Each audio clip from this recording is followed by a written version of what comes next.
Ya teman-teman, kembali lagi sama saya dan di sini saya akan review suatu CPU cooler. CPU cooler yang terbilang ini cukup besar, yang dimana dia itu dual fan dan juga dua heatsink yang ada di sini ya, contoh gambarnya. Yang serinya adalah sama KA1200D dan dia tuh RGB yang juga bisa diganti sesuai keinginan kalian. Kalau support 3 pin RGB kurang lebih ya seperti itu, dan apakah worth it atau tidak di harganya di 550 ribuan untuk yang ada di sini. 550 ribuan bisa mendapatkan yang liquid cooler 120 mm, tapi kalau yang ini dia itu mendapatkan tipenya tower, dual fan dan juga dua heatsink. Apakah worth it atau tidak di harganya seperti contoh yang ada di sini. Dan juga untuk pengujiannya saya menggunakan Core i5 Gen 12 12400F. Apakah bisa mendinginkan apa tidak jika kita bandingkan dengan stok cooler dari segi bawaan Intelnya, kurang lebihnya seperti itu.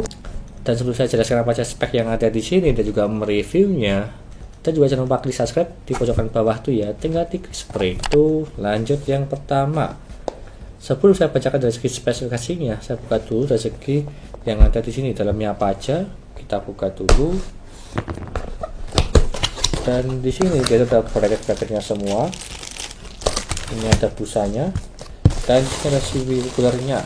Aku tarik dulu ya, cukup besar. Aku ambil dulu seperti itu. Ini belum dibaut ya, atau belum dipasang ada segi fan-nya, dan sehingga dia itu lepasan. Ada segi fan 1, fan 2. Aku kasih sini dulu. Di bagian atas ini dia itu tidak ada RGB-nya, cuma hitam aja polos, ada tulisan sama. Kalau saya lihat yang ada di sini memiliki 6 pipa ya, terbilang cukup banyak, dan juga di sini pengaitnya. Dan juga di sini dia menggunakan baut, ada dua sisi kiri kanan untuk mengencangkannya. Terbilang simple, dan juga di sini jadi full black semua. Sangat menarik ya, full black semua. Untuk fan-nya dia itu 12 cm, ada dua, yang dimana dia itu juga menggabung jadi satu. Gak ada tulisan sama sekali, cuma putihan polos. Dia itu RGB ya. Dan juga bisa diganti untuk warnanya karena ada 3 pin RGB dan juga 4 pin PWM untuk fan yang ada di sini. Serta bracket-bracketnya sama seperti pada umumnya, dia ada thermal paste-nya juga, bio sama suntikan di sini. Untuk spesifikasinya yang ada di sini, dia itu support untuk Intel sampai di Allegro 1700, Intel Gen 12, 13 dia itu bisa. Apalagi AMD di AM4 aja ya. Kalau AM5 belum ada sih. Di tulisan yang ada di sini cuma AM4 aja. Harusnya bisa lah. Dan juga dimensinya tersebut di paling atas ini dia itu sampai di 155 mm. Kalau 155 mm semua casing kebanyakan bisa lah. Tidak terbilang tinggi-tinggi banget dari segi heatsink yang ada di sini. Jadi nyaman. Beratnya di 760 gram, terbilang cukup berat. Dan juga di sini fan-nya dia itu 800 sampai di 1600 rpm. Terbilang bagus, standar pada umumnya. Dan juga di sini menggunakan hydro bearing serta memiliki 6 pipa seperti yang saya jelaskan tadi. Serta materialnya itu dari aluminium dan juga copper, kurang lebihnya seperti itu. Untuk penjelasannya di bagian sini nggak ada tulisan lagi, kurang lebihnya ya.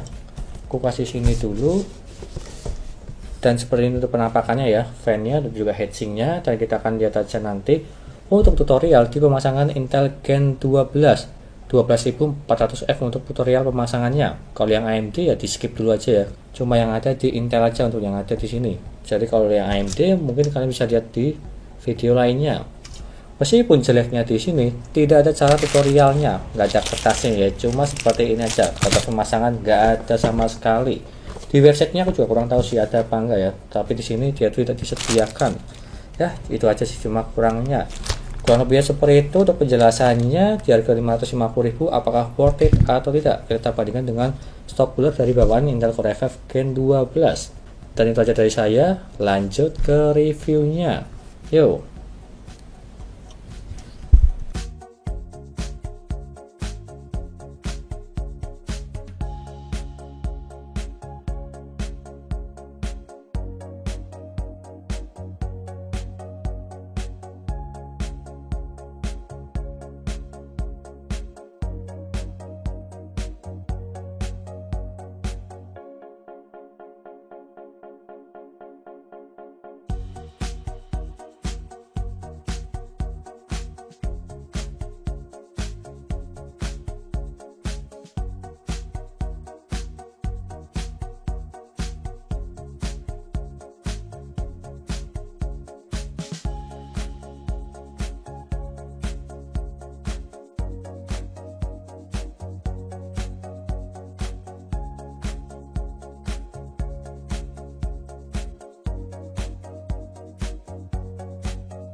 Lanjut yang pertama dari segi pengujian suhunya, yang dimana saya menggunakan sama KA1200D untuk mendinginkan Core i5 Gen 12, dan kita bandingkan dengan stok cooler bawaan Intel. Yang pertama dari segi samanya dulu, yaitu untuk minimalnya mendapatkan di 30 derajat dan juga maksimalnya di 63 derajat. Untuk minimalnya saya cuma diem aja di desktop, tidak ngapa-ngapain, dia mentok paling bawah di 30 derajat terbilang ini dingin. Dan juga maksimalnya saya tes di Cinebench R15 5 kali berturut-turut, dan dia mentok paling tinggi di 63 derajat terbilang ini dingin juga di bawah 70 derajat. Dan kalau kita bandingkan dengan stok cooler bawaan Intel yang terbaru Core i5 Gen 12, untuk minimalnya mendapatkan di 39 derajat dan juga maksimalnya mendapatkan di 89 derajat dengan pengujian yang sama di sebelumnya. Dan kalau kita bandingkan, untuk minimalnya terpaut 9 derajat dan juga maksimalnya terpaut di 26 derajat. Dan kalau kita lihat sangat jauh sekali dari segi minimalnya maupun dari segi maksimalnya, di atas 20-an derajat. Jadi intinya lebih bagus menggunakan CPU cooler tambahan sama KA1200D. Kurang lebihnya seperti itu. Lanjut ke kesimpulannya. Di harga 550.000, worth it atau tidak? Kalau pribadi terbilang ini worth it lah. Kalau kalian takut menggunakan liquid cooler yang harga 500 ribuan yang 12 cm sih. Yang dimana ada juga beberapa orang yang takut lah membeli liquid cooler di harga 500 sampai 700 ribu yang single fan maupun dual fan, takut bocor dan juga yang lainnya lah. Jadi kalau opsi lain silahkan beli yang menggunakan heatsink seperti contoh yang ada di sini, menggunakan 6 pipa dan juga dual fan RGB. Itu udah bagus sih. Serta suhunya itu bagus untuk mendinginkan Core i5 Gen 12 seperti contoh yang tadi. Serta fan-nya RGB bisa diatur warnanya dari software kalau support mobu kalian 3 pin RGB, serta tingginya di 155 mm. Jadi rata-rata semua casing itu bisa lah untuk ini di 155 mm. Dan juga tambahan, kalau mobu kalian tidak support 3 pin RGB, tidak masalah. Lampu di fan itu otomatis hidup di RGB. Meskipun tidak bisa diganti, gak masalah sih, yang penting hidup lah. Tanpa menggunakan 3 pin ARGB. Ini bisa dibilang bagus. Dan kalau minusnya untuk ini, tidak ada buku petunjuk untuk pemasangannya. Ini sangat sulit sih. Lebih baik dikasih kertas untuk instalisasinya, karena tidak semua orang dia itu tahu. Dan apalagi untuk di websitenya juga tidak ada cara pemasangannya. Jadi ini kurangnya seperti itu. Dan juga yang kedua, RAM-nya tidak kelihatan. Ini resikonya ya, kalau menggunakan heatsink yang besar dan juga fan-nya tersebut dual fan. Kalau RAM tinggi juga tidak bisa dipasang untuk yang ini, kecuali kalau fan di bagian depan dipindah di bagian belakang. Jadi di bagian depan kelihatan heatsinknya aja, fan-nya di tengah dan juga di belakang itu bisa. Tapi kalau aku pribadi lebih cakepan fan di depan sih daripada di belakang. Seperti contoh tampilan yang ada di sini. Kurang lebihnya seperti itu.